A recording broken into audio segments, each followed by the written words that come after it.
Give me some of the artists that you think are great that the world doesn't actually know that they're great yet. Well, we were just listening to somebody just 5-10 minutes ago. I told you about Brent Fayez's new Eden song. I think Brent Fayez is going to be an amazing. He's going to have an amazing career. I think his ability to make unorthodox R&B songs is something that I can honestly say I've never heard the type of music that he makes. Like I've never heard somebody else make that. I think he has a lane that's interesting that is going to grow, and I think that when he gets put in positions to where people think he's going to fail, he's going to surprise a lot of people. So I got Brent Fayez on there. I always say it, her. I think her is going to go down as one of the greatest musicians of all time, especially if she stays true to her trajectory. To me, her writing is fantastic. Um, she has a great voice, and she's always in this pocket. She's always in this pocket that is so far away from everybody else that like you can't help but notice how amazing she is. Um, Somebody who I think is going to be great also is Lizzo. I know we go back and forth on this. We had a long ass conversation about that, but I know Lizzo has been making a lot of music as of late. Even her first album that blew up had music from like I think 2019, 2018. But from what I heard on Lizzo's last album, I heard greatness. I heard somebody that has a level of creativity, a level of uniqueness, a level of fearlessness that I think translates into something that's amazing. Um, I want to throw some rappers in there, or throw a rapper in there. I don't think the next person I'm going to say, I don't think is necessarily at his potential right now, but I do think he will reach his potential eventually, and that's YB and Corday. I can tell YB and Corday wants to be great. From the moment I heard him spit bars on J. Cole's 1985 beat, I was like, there's something about this dude that like I can tell like he's reaching, striving for greatness. And then when you add on to the fact that he dropped the YBN from his name. I've heard stories that like his record labels don't want him necessarily working with certain people. I can tell that his look is something that was well thought out. He's dating probably the best tennis player, women tennis player in tennis in Naomi Osaka, who just won a championship just 2 days ago. So those are a couple of my people that I think are going to be next level good. And it's just a matter of time of us waiting and seeing what happens, what they do. By the way, I want to say that again. Shout out Naomi Osaka. She is a beast. I watched it. I didn't get to watch the final match, but I watched the matchup against her and Serena Williams. Shout out to Serena Williams also. She had a long career, but like, I think right now Naomi Osaka is killing it right now. I like her personality too. You're on mute. Well, yeah, she seems like a cool ass person, man. Like I've seen some interviews here and there, GQ shit with Corday. Really dope personality. And dude, I couldn't believe. Like I was watching it the other day. I didn't see the whole match, but I'm like, dude, she beat Serena. Who is this? Who is this girl? She's a killer. I think she's at the point right now where like people are gonna start recognizing her greatness very soon if they haven't already. It's happening in motion. But no, that's a good list though. That's a good list you got. I was just gonna say, sorry, not to I will keep going on my tennis, but I watched Naomi Osaka last year, and she went against Coco Gauff. I watched her, and same like just consistent, a killer. But yeah, thank you for my list. Yeah, so for my list, like I said, you had a good one. And actually, I agree with most of the names that you had on there. For me, the couple of names that I want to highlight is are a blend. I would say of singers and rappers or whatever you want to call it. But the first name I want to throw out is Sir. Sir is the brother of D Smoke, the guy who was nominated for a Grammy rap in the rap category this year. He's also signed to TDE. He's dropped a few albums over the last couple of years that really solidify himself in, I would say, as an up and comer in R&B that's really talented, who could potentially have a long career if people really started paying more attention to him. But I think people are starting to. We shall see how much notoriety he actually gets along the way. But Sir is super talented. I really like Sir's music. Surprisingly, kind of in the same genre, I would even throw in Division, because as much amazing music as I talk about regarding the Division and what they actually bring to the table, I just still have a problem with the fact that not a lot of people talk about Division enough for my liking. They've dropped two, in my opinion, classic projects, September 5th, and then also Morning After. Two extremely quality R&B albums. If you're somebody who's into R&B, especially like mellow, I would even call it alternative in some respects, you will respect what they do. But I just feel like if they had more ears, people will really understand their greatness. And hey, maybe all of that stuff is coming in due time. We shall see. But Division is also in my list for R&B. Sticking with R&B before I kind of pivot to, I would say, a little bit more rap and whatnot. I'm gonna get into Jasmine Sullivan, man, because Q, you're right. We had a conversation about how Jasmine Sullivan stacks up against Lizzo in terms of who is more talented as a musician. And ultimately, I just feel like Jasmine Sullivan is one of the best singers I've ever heard in my life.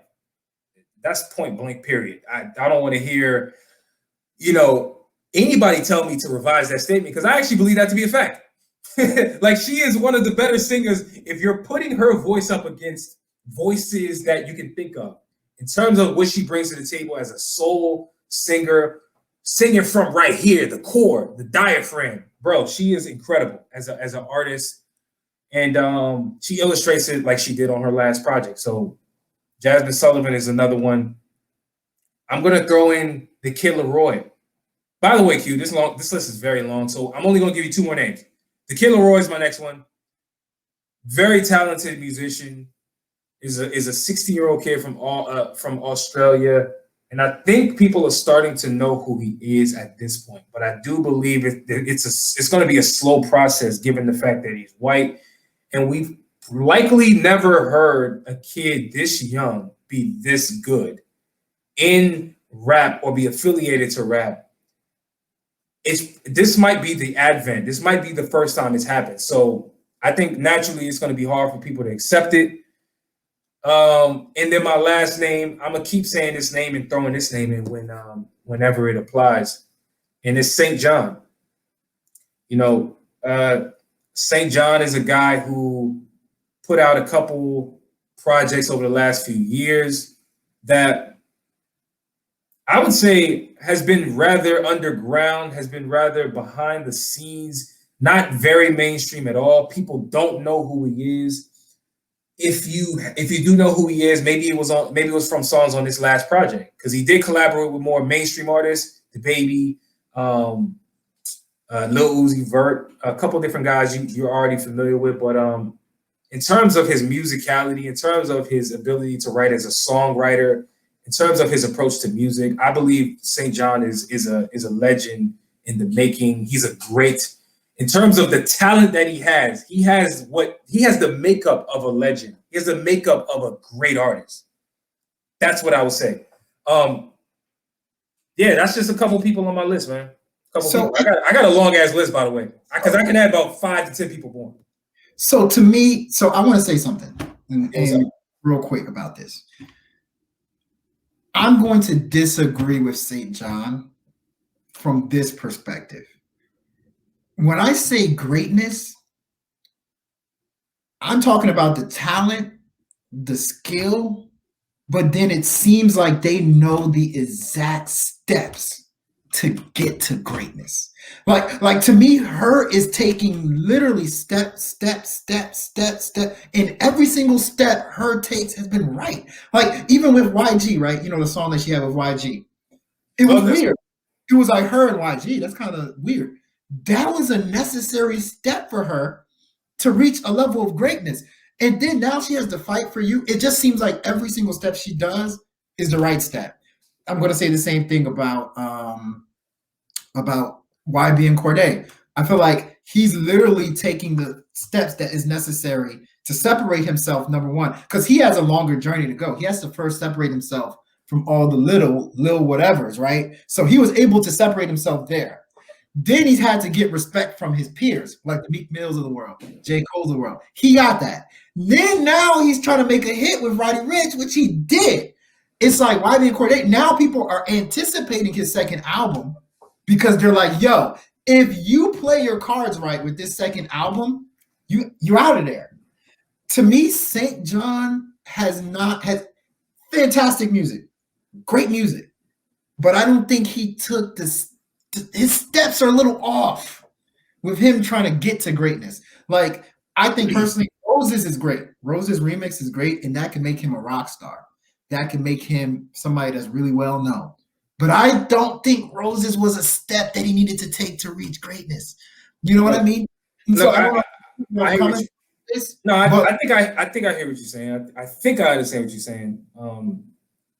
But to me, St. John's great, amazing. No. I think I'm understanding the point, though. I think I'm understanding what you're saying. But I guess as a rebuttal, what I would say is, yeah, they have a different path. Because if you really think about it, the people you just named, Cordae and her, to me, they're more. I would call it mainstream from the standpoint of you can kind of see the trajectory and where they're trying to land. They're trying to land into this public figure that is like squeaky clean, like think about how her is marketed. Think about how YB and Cordae is being marketed at this point. It's like, bro, he's dating Osaka. I don't know if that was on purpose, but bro, look at the ascension he's going towards.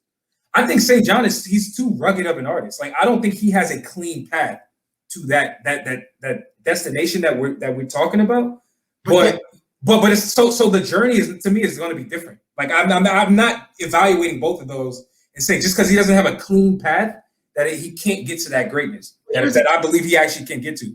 Here's the thing, though. There is a path for everyone. Like, there's certain steps that everyone takes. If you are a rugged rapper that you say, there's a path for a rugged rapper to take it to the next level. Like, one of the most impressive persons that we can probably say is legendary, Chris Brown. Chris Brown started out squeaky clean, right? Like the Hers of the world. He started out as the YB and Cordae's squeaky clean dude that never really cussed on his music. And, I think that's where St. John needs to figure out how he can get to greatness with this path that he's on. There's a way. Yeah, fair enough. Your steps are the right ones. Absolutely. I think that even with that example, right? Like, these people they're already in the mainstream in some form or fashion. Chris Brown was already in the mainstream. Her is in the mainstream. Cordae is in the mainstream. Whether or not he's early in his career or not, he's in mainstream.